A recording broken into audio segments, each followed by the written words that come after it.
Cerno, épisode 44. Maintenant à gauche, sur boulevard d'Anjou. Je suis à Rennes, j'arrive, c'est le début de l'après-midi, j'ai rendez-vous avec un certain Loïc, qui donc m'a contacté une nuit sur Messenger pour me dire qu'il avait quelque chose à me raconter sur Thierry Paulin. Alors je sais pas du tout ce qu'il va me dire. Maintenant à droite, sur rue du Quercy, et tournez aussitôt à gauche. Je vais venir le chercher en voiture. On s'est donné rendez-vous, donc en bas de chez lui. Il veut pas que je monte chez lui, je sais pas pourquoi. Et il veut ensuite qu'on aille dans un parc, le jardin du Tabor. Attention, zone piétonne. J'attends en bas de chez lui. C'est un square, dans un ensemble HLM. Je le vois, il arrive. Ils étaient deux. Ah ouais, ils étaient deux. Jean-Thierry Mathurin. Thierry Paulin. À notre époque, ils auraient fait de la télé-réalité. C'était à Paris dans les années 80, on l'appelait le tueur de vieilles dames. Il avait la tête de Monsieur Tout-le-Monde. Ah, ok. Je fais un podcast. Aucun. Si vous ressentez le besoin de comprendre, Non. Tout le monde s'en fout. Le passé ne revient pas. il faut continuer votre chemin.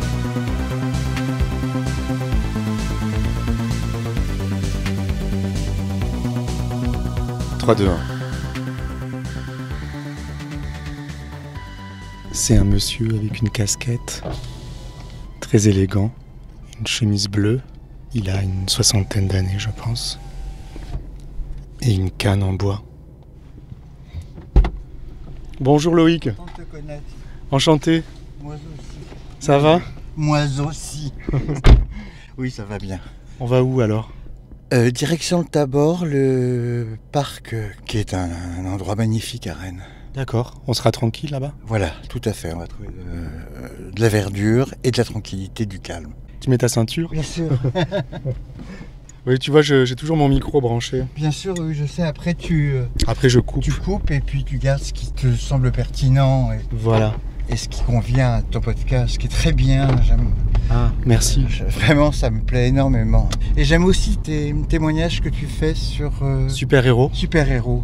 Le garçon homosexuel qui témoignait, j'ai trouvé ça très très très beau, très bouleversant. Et Christophe. oui, ça m'a beaucoup plu, beaucoup touché, puisque moi je n'ai pas connu ça, je n'ai pas connu. Son cas est très différent du mien. Moi aussi, je suis homosexuel. Mais je suis né en 61, ce qui fait que j'ai quand même largement profité. Excusez-moi, tu me permets, oui, de vapoter. Bien sûr. Oui. Je suis breton, je suis originaire du Morbihan.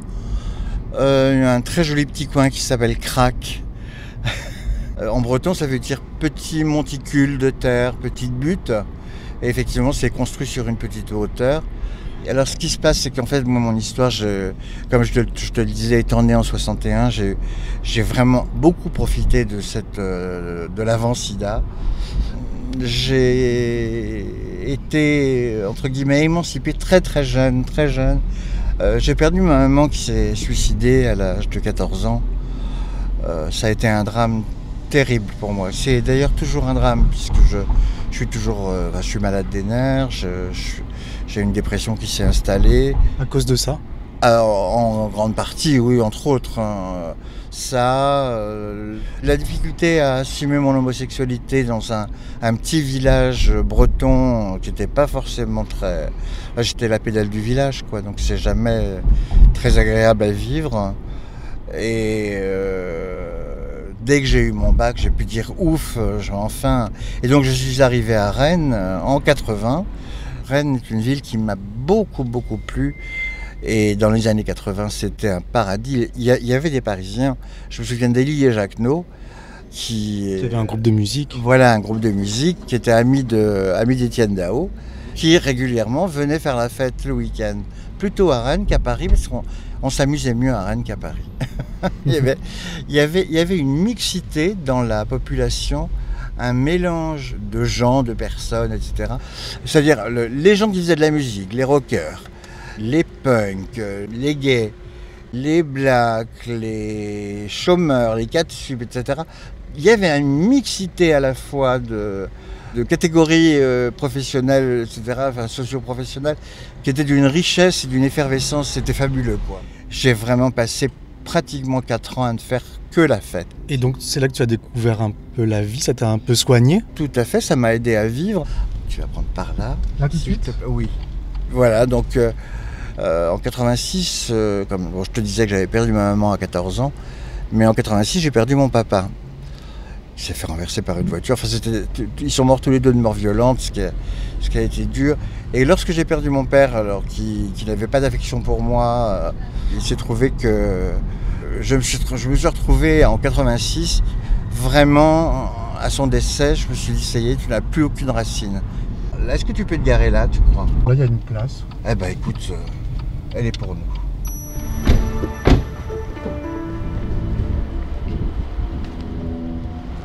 Donc là, on marche dans la rue, on s'est garé Tout à fait. et on va vers les jardins du Tabor. Vers la roseraie du Tabor, qui est un endroit magnifique.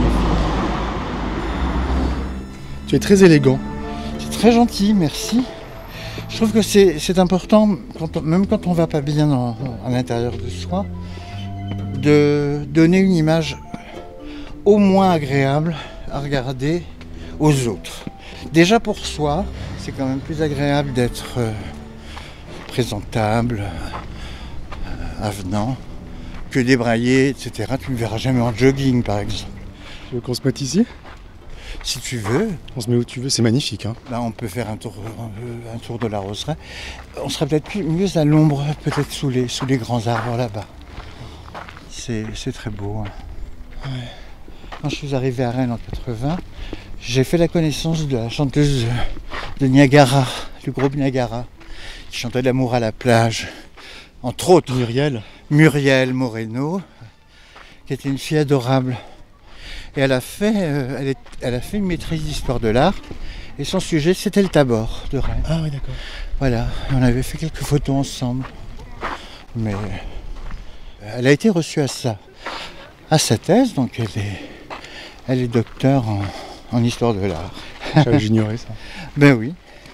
Il y a un banc là-bas, Ah oui, il y a des bancs à l'ombre. Super, ouais. Ouais, et puis au calme, devant les roses. J'adore ça. Donc tu me disais que à la mort de ton papa, tu t'es retrouvé un peu livré à toi-même? Livré à moi-même totalement, j'avais 25 ans, mais j'ai été livré à moi-même à la mort de maman à 14 ans. J'étais perdu, j'étais complètement... Je ne savais plus où j'étais, je ne savais plus qui j'étais. Ça a causé une plaie béante dans mon cœur qui ne se refermera jamais parce que ça suinte toujours, c'est purulent, c'est terrible. C'est pas beau, c'est pas une jolie plaie, c'est pas une belle cicatrice. Mais je pense que c'est le cas de beaucoup de deuils qui sont impossibles à faire, hein, de toute façon. Étant donné qu'en plus on était enfant, enfin mon frère avait 18 ans, mais moi j'en avais que 15 et 14 même quand maman est morte. Et les adultes autour de nous, on est une toute petite famille, mais le peu d'adultes qu'il y avait autour de nous, pour ne pas nous froisser, ne parlaient pas de maman. Et quand on parle plus d'une personne qui est décédée, c'est impossible d'en faire le deuil. Et pour faire le deuil de quelqu'un, il faut en parler. Il faut se remémorer qui elle était, etc. Et maman, c'est terrible, mais quand elle est décédée, c'est comme si un livre s'était refermé et qu'on n'avait jamais connu cette personne. Et moi, j'ai perdu beaucoup, parce que le choc a été tellement terrible, que j'ai perdu beaucoup de souvenirs de ma maman vivante. Je sais qu'elle était très aimante. C'était une femme pleine de talent. Elle avait fait les arts, ce qu'on appelait les arts ménagers après-guerre. Elle était née en 1935. Et dans les années 50, elle avait fait les arts ménagers, c'est-à-dire qu'on l'apprenait à devenir une bonne épouse, mais une bonne mère et puis une bonne maîtresse de maison. Mais elle a développé de grands talents, c'était une excellente cuisinière. J'avais une maman extraordinaire, j'aimerais la revoir, savoir ce qu'elle pense de ma vie, Mais je sais qu'elle est toujours là malgré tout. Je crois beaucoup à ça.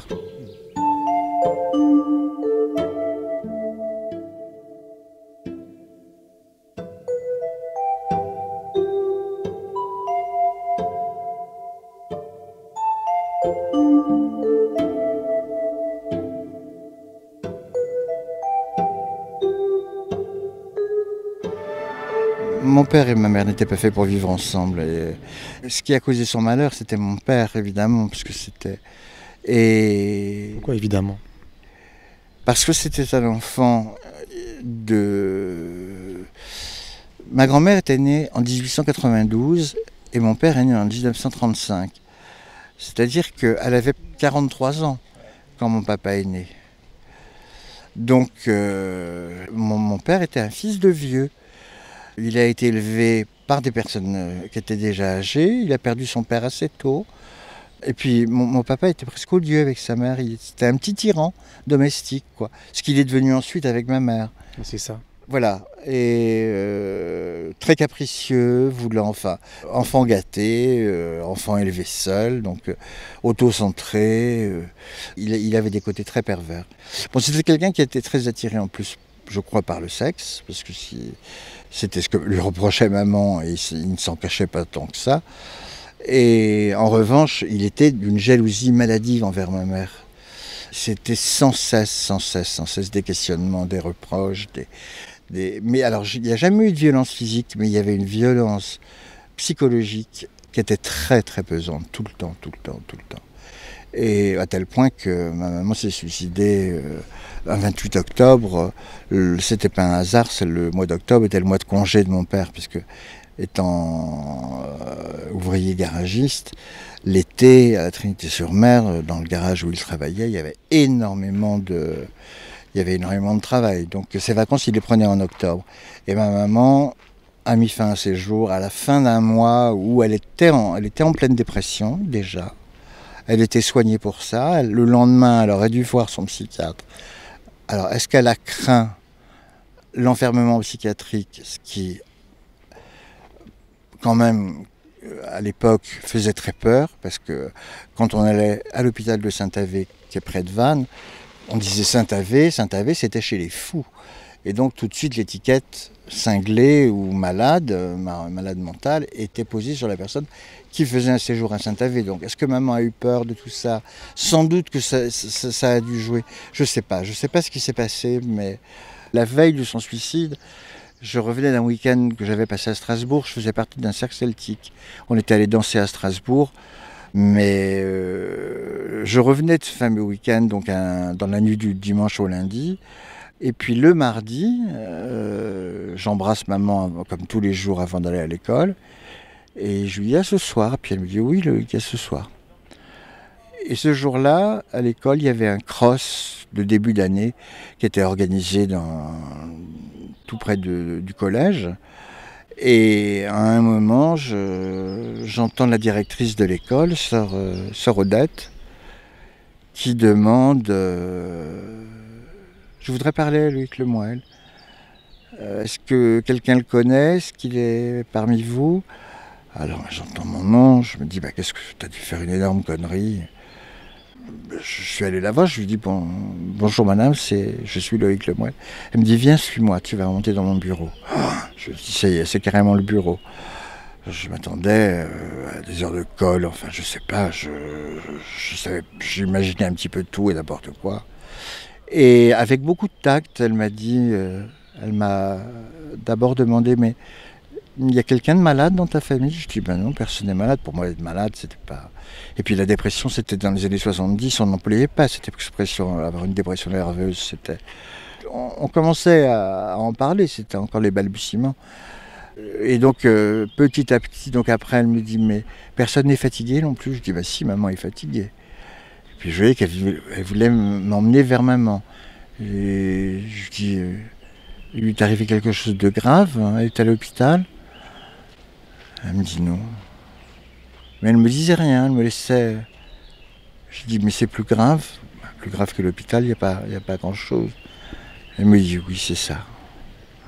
Et puis là, j'avais vu peu de temps auparavant ce film qui s'appelle Le village des damnés, où à un moment, le héros du film dit « Il faut que tu penses à un mur de briques, un mur de briques ». C'était pour lutter contre la force maléfique des enfants.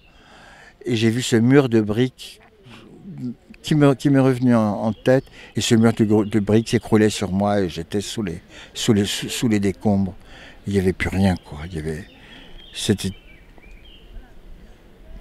le souffle d'une bombe atomique, je ne sais pas, rien n'est comparable à ça.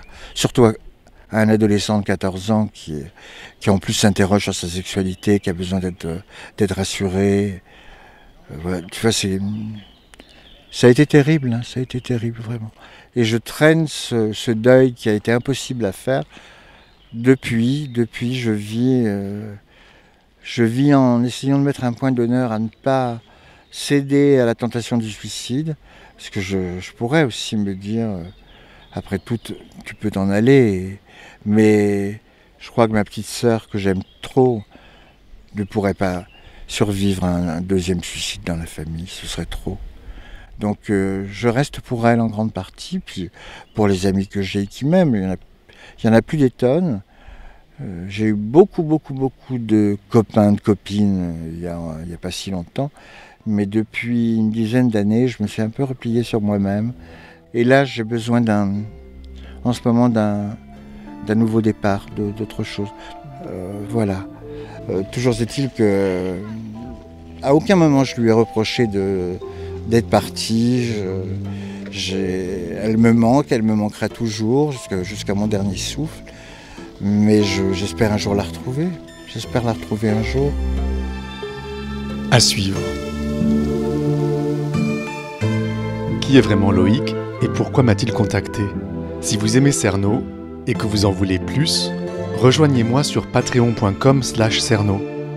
Vous pourrez me poser toutes les questions que vous souhaitez sur une plateforme spéciale, écouter l'épisode suivant une semaine avant tout le monde, ou encore participer à une réunion mensuelle dans le 18e arrondissement.